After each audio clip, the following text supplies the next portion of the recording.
Hello everyone and welcome back to another Mars stock chart planning update video.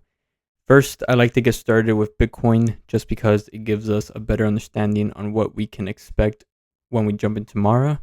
It's really good for correlation reasons, and just before we get started as well guys, remember everything in this video is just my own personal opinion. It is not financial advice because I am not 100% right on all my trades, so please keep that in mind going forward. So to get started here, during today's live stream, I've been keeping track of new imbalance areas. So if you guys are new and you haven't seen my last update videos, basically we've been keeping track of what is an extensive three-wave pattern. So we had a first wave, overshooting second wave, a triangle pattern which finally had a break of structure to our favor because this lets us focus more on that third wave and where this third wave can end. So far, it ended right here, but we don't have confirmation of a continuation of price trend. I'm gonna get into that in a moment, and that's gonna make more sense with Mara as well.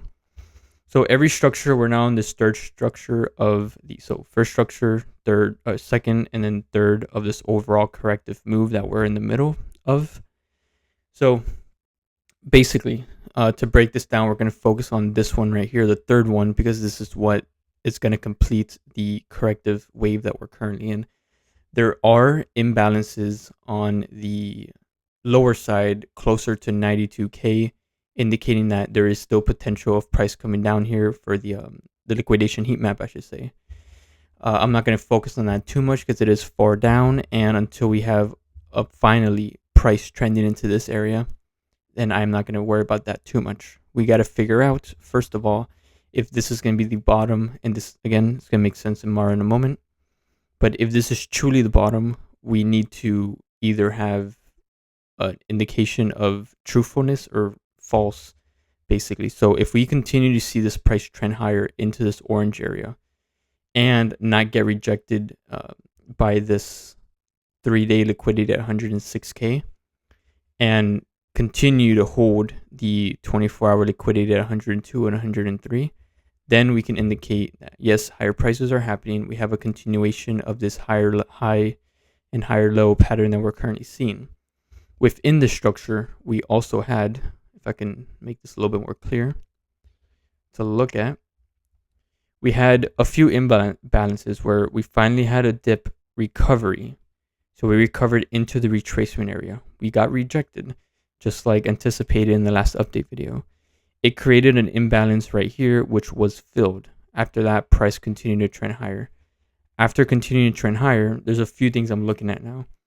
Is we have an imbalance, which during today's live stream I highlighted, and eventually just after market close, shortly after market close, we filled in that imbalance, and now we're trending higher.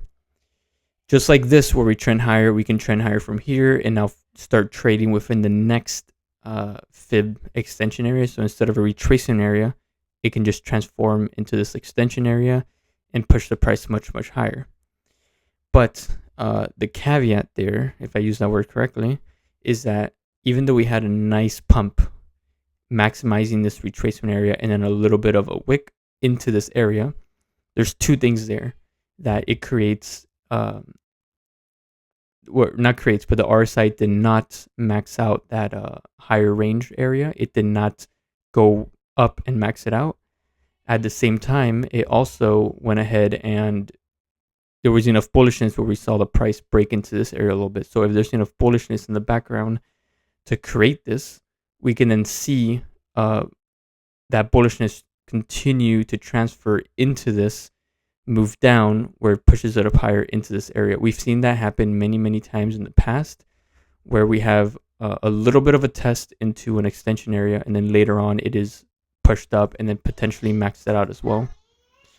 Now, since we don't have that happen just yet, we still have potentially what can be a top, and then we have another wave down. So this could be a smaller picture WXY pattern where we have the X here and then the Y can come down into this area and finally complete a true correction, a true 3-wave correction, and it will create really, really deep value, which I'm going to get into how that can affect Mara as well. But if we can get that super deep value, that'll be insane buying to then go ahead and ride the price even higher into this next leg up area, which I am keeping track of. So now, when it comes to Mara, if we can continue to see the price trend higher, then we will have our confirmation on Mara. If we see the price get rejected, because we still have a few liquidity walls to get through, then we can eventually see the price come down and finally complete the 3-wave pattern. So at the moment, how this can illustrate or transfer into Mara is basically there was 3 checkpoints I was trying to talk about in our last previous updates, which was the first one was, of course, we wanted to see, we had a little bit of consolidation here, which can act as a magnet. So with that being said, the idea was that we wanted to see the price come down, go ahead and retest this retracement support area, try to max it out. At the same time, go ahead and hit that 120 moving average, which we did. So we have those 2 checked off. And third of all, we have the RSI bottoming out. The RSI maxed out to the downside. So that creates all of our 3 checkpoints. So now we have price consolidation indicating that there is enough bullishness in this area. Also, right here perfectly aligns with some imbalance here that wasn't fully filled. Super weak wick to try to fill it wasn't good enough. So we continued higher, and now we did. We finally filled it in. At the same time, this also creates that higher low. So far, it hasn't been confirmed yet because now the price can be attracted up into this imbalance area. Excuse me, maxing out the top side of this retracement area as well, or get rejected at that 0.5 where the 120 is. So now what I'm looking at, instead of giving you guys a bunch of different scenarios on what can happen, what I'm personally looking at to increase my confidence on this stock when it comes to the upside is, so from this swing high, we had more higher highs created. So we had a low, a high, a lower low could be the bottom of this 4th wave we've been tracking for quite some time now. So if this is the case, then we have a higher high, and then it kind of consolidated a little bit, creating the actual higher high. So we had a high, lower low, higher high, and now a higher low.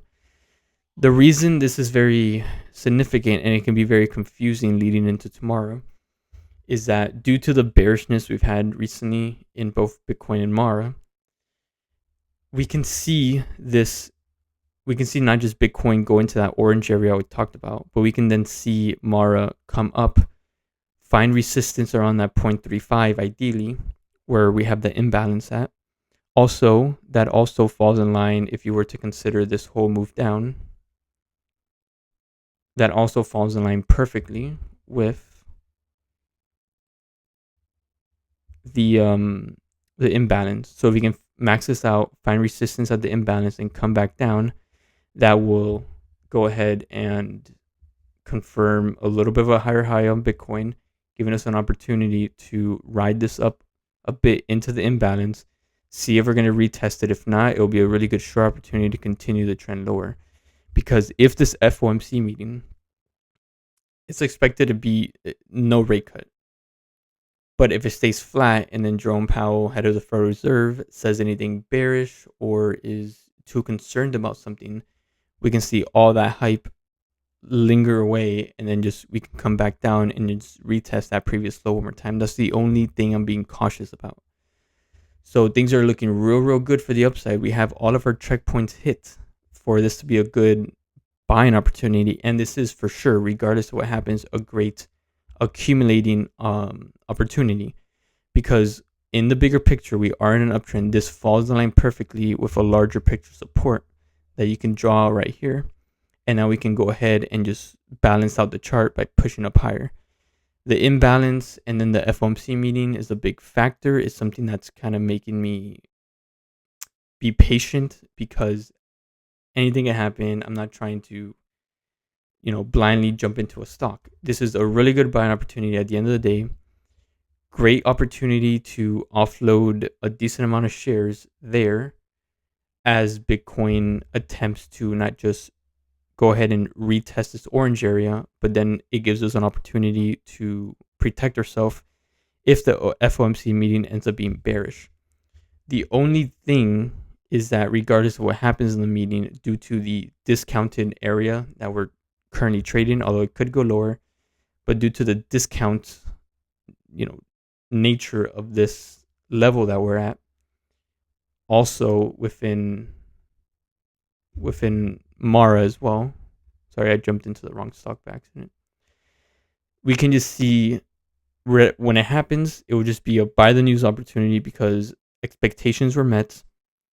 There was a sell off beforehand, and that can just push the price higher at the end of the day. So, guys, that's pretty much what I'm thinking. I'm just continuing to be patient, even though my checkpoints were hit.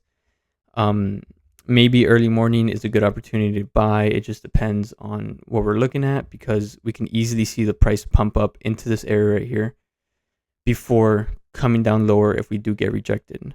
That will create a really, really good opportunity for a little trade and then protect us in case there is a sell-off happening after. So I am a bit mixed. So I'm going to summarize everything. I'm kind of jumping back and forth. There's a lot in my head, but I'm quite mixed because we couldn't max out that we couldn't max it out, and we couldn't max this out, and we did have that little bit of a wick here. So there is a lot of bullishness in the background, which is why I am, of course, accumulating BITU. But when it comes to the more aggressive position, at the end of the day, we can still see this pump up. But that FOMC meaning is a big question mark. This is where it's very important to, if you are in this early, right, and then you have profit, I just think it's a really, really good idea to lock in a decent amount of the profits that you may have, just because it's a big question mark tomorrow on that meeting that's going to come out. It's something that I am not trying to take too lightly because we've seen in the past how quickly prices can reverse, especially in Mara, even when expectations are met in a big news announcement that's going to happen tomorrow. So just keep in mind, this is a very risky. If you do ride the price up, this is a very risky area to continue to hold. Too much of a position is a really good idea to sell and then protect yourself in case there is a last minute dip. And of course, at the end of the day, we're also trying to confirm, and this can also bring Mara down into the meeting tomorrow, because if there still is fear of potentially super hawkishness in the picture, then we can still see, Bitcoin find resistance here at these liquidity walls and then push down lower and then start retesting these swing lows. So let's go ahead and see what happens. Regardless, anything that happens to the downside, in my opinion, is going to be very short-lived, and that's why I am loading up and preparing. And if it does happen, I'm going to continue to accumulate, because this is the next leg up, and this is going to happen, in my opinion, very, very soon. Regardless if we have this, super short-lived, we'll be up here very, very soon. I do believe February is going to be a very bullish month. And then how that translates to Mara is that we understand that this purple line that I've had here for like probably close to a year or something like that. This divides the premium and discounted half of the chart. We are very much in the discounted half. Any lower prices in the future, in the near future, like tomorrow, can indicate a super deep value buying opportunity to then come up higher and then start retesting these large swing highs in the back here, and then finally start pushing up higher past $20 on Mara. So great buying opportunity. Very risky area to continue holding right here. And then any dip after that can be very short-lived, and then we just see another spike up super quickly, because we see that in the past plenty of times. So yeah, guys, I hope you're being patient. I hope you're understanding the risk involved in dabbling a little too aggressively in these assets that fluctuate quite strongly. And just remember the potential resistances that we can have in front of us, which is also with Mara, Bitcoin, if we continue to come up here, that can shoot Mara into that more premium spot in the smaller picture of that zone that we were looking at, and then we can easily see this come down and then retest this swing high if it were to happen. But I am the only position I have right now is a spot Bitcoin position I have in the background waiting for this to happen, and then the 1,500 shares of BITU at this price, which I am holding on to, so I can go ahead and start offloading them inside this orange area. So yeah, guys, I hope this video made sense. I hope I didn't repeat myself too much. I feel like I did, but I'll catch you guys in the next one, and take care.